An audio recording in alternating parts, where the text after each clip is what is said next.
এটা আমাদের দ্বিতীয় মুক্তিযোদ্ধা, এটা আমাদের দ্বিতীয় মুক্তিযুদ্ধ। এর আগের মুক্তিযুদ্ধ আমাদের ব্যর্থ হয়েছে। নানান মানুষ নানান ভাবে নানান দেশের প্রভাবে আমাদের সেই মুক্তিযুদ্ধ ব্যর্থ হয়েছে। 50 বছরের পরেও আমরা স্বাধীন হতে পারিনি। আমরা বিভিন্ন বিশৃঙ্খল থেকে মুক্তি চেয়েছিলাম, আমরা বাংলা একটা স্বাধীন দেশ, 2 মিনিট দাঁড়াও। কিন্তু আমরা দিল্লির দাসত্বে আমরা পরিণত হয়েছি। সেদিন আমি আবু সাইদ ভাইকে বাঁচাতে গিয়ে আমি দু রাউন্ড আমি শর্টগানের শিকার হয়েছি। আমি পেছন থেকে তাকে বারবার ফেরাতে চেয়েছি। তাকে ফেরাতে যাওয়ার পরে দুজন অফিসার সাইড থেকে আমাকে রিক্সার পেছনে আমাকে এসে আঘাত করেছে। সেই অফিসার কারা? সেই অফিসার কারা? আমরা পুলিশ, প্রশাসন, ছাত্রলীগ কাউকে আমরা আলাদা করে দেখবো না। সবাই এই দেশের শত্রু। যারা আমার রক্ত ধরালো, যারা সাইদ ভাইয়ের মতো একজন নিরীহ একজন মেধাবী মানুষের রক্ত ধরালো, যারা সারা বাংলাদেশে এত মানুষের রক্ত ধরালো, তাদেরকে আমরা মাফ করতে পারি? তাদের মাফ করলে এই দেশে কি আমাদের ঠাঁই হবে? আমরা যখন বললাম আমরা তুই কে আমি কে, রাজাকার রাজাকার, তারা কি বললো? বাংলার সব যত আছিস রাজাকার, এখনই বাংলা ছাড়। আমরা কি বাংলা ছাড়তে চাই? এই বাংলা আমাদের না কাদের? এই বাংলা আমাদের। আমরা রাজাকারের সন্তান না। চেয়েছিলাম অধিকার, চেয়েছিলাম অধিকার। কে বলেছে, কে বলেছে, কে বলেছে, কে বলেছে? আমি আপনাদের উদ্দেশ্যে জানাতে চাই, আমার লাইফ সেট ছিল।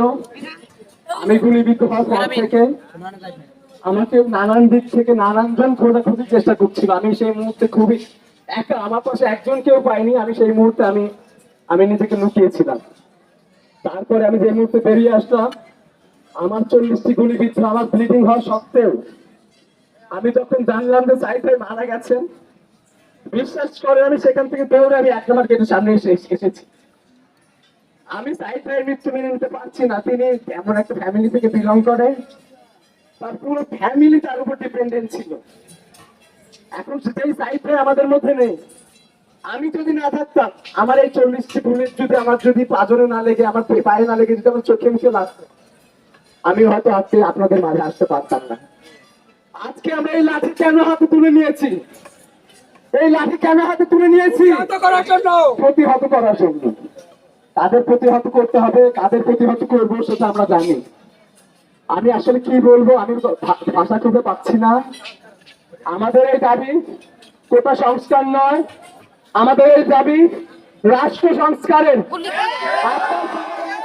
এই একটা জায়গায় একত্রিত হবেন। আমাদের এই দাবি রাষ্ট্র সংস্কারের। আমার মাথা কাজ করছে না, সত্যি কাজ করছে না। আমি পরশুদিন রাতে আমার সার্জারি হয়েছে, 15টা বুলেট বের করেছি। কালকে রাতে একটা সার্জারি হয়েছে, আমি আরো কিছু বুলেট বের করেছি। আপনাদেরকে আমি দেখাতে চাই, শুধু একটা বুলেট বের করার জন্য, প্রায় 2 ইঞ্চি কাটতে হয়েছে। প্রায় একটা বুলেট বের করার জন্য প্রায় 2 ইঞ্চি কাটতে হয়েছে। 44টা বুলেট যদি বের করতে হয়, আমার শরীর ছিন্ন ভিন্ন হবে। আমি সিদ্ধান্ত নিয়েছি, আমি আমার এই মধ্যকার একটা বুলেট আমি আর বের করব না। এই বুলেট নিয়ে আমি সামনে দিকে যাব। আমি এই বুলেট নিয়ে আপনাদের সাথে আমি থাকবো। যে পর্যন্ত না আমরা এই বাংলাদেশকে স্বাধীন করতে পারছি, যে পর্যন্ত না বাংলাদেশের প্রত্যেকটি জায়গাকে আমরা স্বাধীন ঘোষণা করতে পারছি, সেই মুহূর্তে পর্যন্ত আমরা ঘরে ফিরবো না। এই সন্ত্রাসীদের কালো হাত ভেঙে দাও, ভেঙে দাও। পুলিশের কালো হাত ভেঙে দাও, ঘুরিয়ে দাও। ছাত্রলীগের কালো হাত ভেঙে দাও, ঘুরিয়ে দাও। আবু সাইদের রক্ত ভিজাতে দেব না, আবু সাইদের রক্ত ভিজাতে দেব না। সন্ত্রাসীদের কালো হাত ভেঙে দাও, ঘুরিয়ে দাও। ভাই, আমি যে শেষ কথাটি বলে শেষ করতে চাই, আজকে সরকার না, স্বৈরাচারীরা তারা চাপের মুখে তারা এটা বলতে বাধ্য হয়েছে যে আমাদের সাথে তারা বসতে চায়। কিন্তু আমি একটা জিনিস আপনাদের পরিষ্কার ভাবে বলতে চাই, যদি শহীদ আবু সাইদ ভাই উনি যদি তাদের সাথে যদি বসতে রাজি হয়, তাহলে আমরা সবাই বসতে রাজি হব। উনি বসতে রাজি না হয় তাদের সাথে আমাদের কোনো সংলাপ নাই। আবু সাইদের রক্ত সব শহীদকে ডাকতে হবে, 4টায় আমরা বসবো, সব শহীদকে ডাকতে হবে, একদম। সব শহীদকে ডাকতে হবে। আমরা বসবো, আমরা যখন বসবো আমরা যদি আমাদের যদি তারা বসতে আহ্বান করে সেইখানে প্রত্যেকজন শহীদদের ডাকতে হবে। আমাদের যদি করতে হয় আমি রাইট। পানি পানি পানি পানি পানি আছে, আপনারা দেখেছেন আমাদের ত্যাগ, আমরা জীবন দিতে রাজি আছি।